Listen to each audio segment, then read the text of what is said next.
You ask Tiger to solve. This deals with linear equations with one unknown.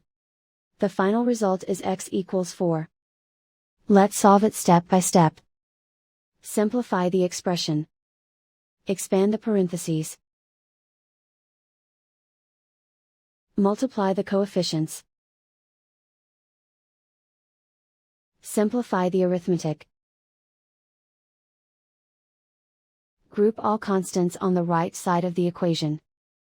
Subtract 21 from both sides. Simplify the arithmetic.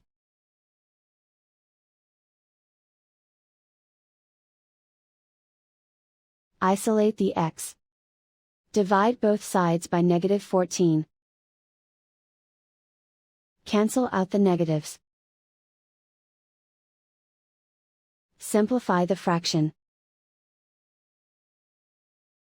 Cancel out the negatives. Find the greatest common factor of the numerator and denominator. Factor out and cancel the greatest common factor.